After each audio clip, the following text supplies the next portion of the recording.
everybody, this is Mateja Lucic, and welcome to my presentation for my CIS 9467 final project.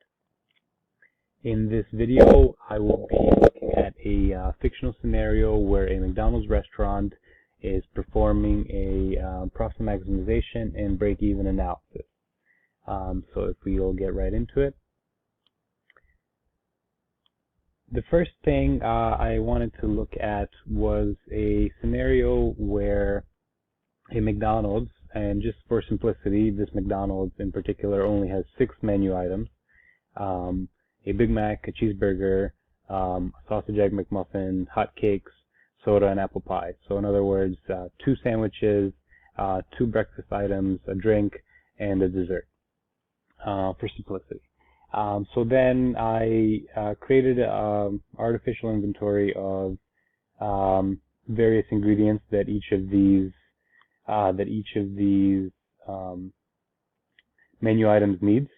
The quantities are listed in this table here, and from there I looked at a cost per item for these McDonald's items. Which was very interesting. I was actually able to find fairly recent cost per item listing for McDonald's in Canada for 2017. So what I did was I converted those costs in Canadian dollars to US dollars and then adjusted for inflation and potential price increases at a rate of 15%. So you'll see the final prices would be here. This is the exchange rate. And so what we have here is the cost per item for each of these items. We also have a, as of today, menu prices for each of these 6 items, which are based off of Manhattan McDonald's prices. So the difference between the revenue and the cost would obviously be the profit per item. So that's what we have here. So what I wanted to do in the analysis was to look at, to perform a solver analysis, but using certain constraints.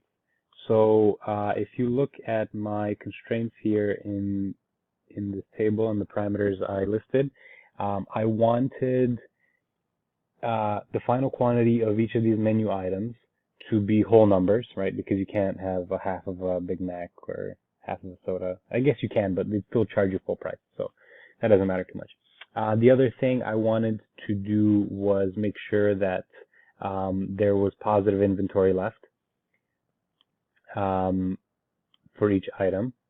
And one other constraint that I wanted to put in this case was that at least 150 of each item will sell during this month in McDonald's.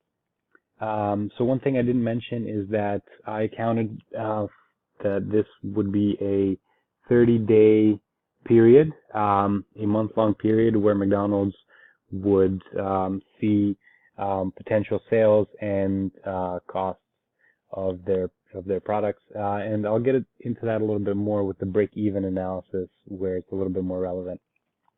So going back to the solver analysis, what we have after solving for after accounting for these constraints is that all of our products are profitable. There are some that are more profitable than others, such as the Big Mac, and the sausage egg McMuffin seem to be fairly profitable for McDonald's at a very low cost. And so because of the higher profit margins on these 2 items, the solver analysis immediately used up all the ingredients available for these 2 menu items, and then carried on from there. So if you'll see, the inventory left for beef, sausage, and eggs is at 0. So we're maxed out at 8,925 Big Macs and 21,000 sausage egg McMuffin. In this scenario, the total profits for this McDonald's would be $216,000 and $216,494, which is not bad, but it doesn't really mean that much to us. This is just the maximized profit that this McDonald's can see with this amount of inventory. One other thing I wanted to look at was in the case that this McDonald's is in Manhattan, what it would take for them to break even. So with a little bit of research, I found that the McDonald's would need to be at least about 2,000 square feet in order to properly serve clients. So I looked at real estate rental prices for retail spaces and restaurant spaces in New York. I got about an $8 average for each square foot in Manhattan. So a 2,000 square foot space at $8 per square foot is $16,000 rent per month, right? In addition to that, utilities were estimated at about $2 per square foot, so another $4,000 there. And since this McDonald's is open 24 hours, we will need employees around the clock. So 5 employees at all times, working 24 hours a day, cycling in and out, making minimum wage $15 in New York State. And like I said earlier, this would be a 30-month period because we're looking at a month. So I tried to keep the expenses simple and not include any variable expenses because there are many. So I kept it very, very basic with only including salaries, rent, and utilities.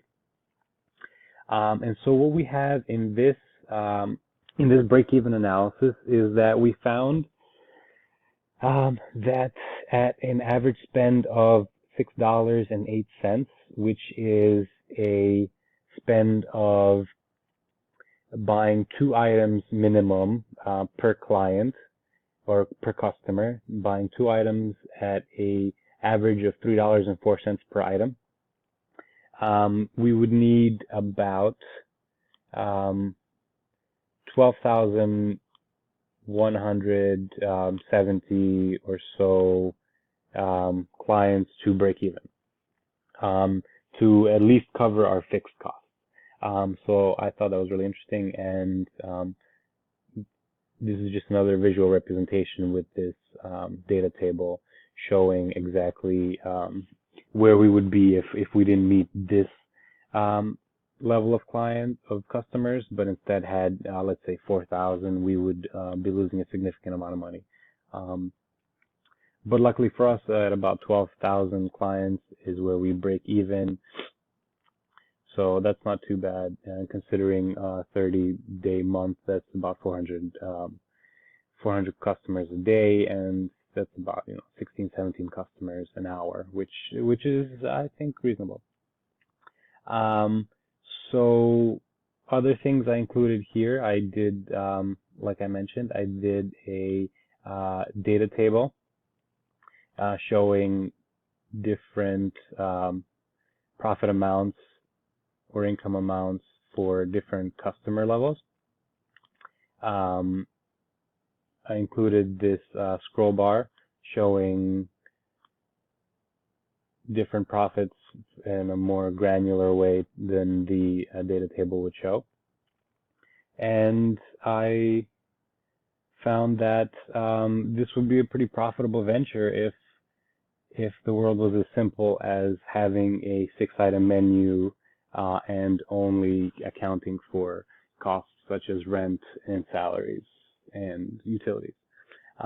So that's my presentation, and I thank you very much for watching. Bye-bye.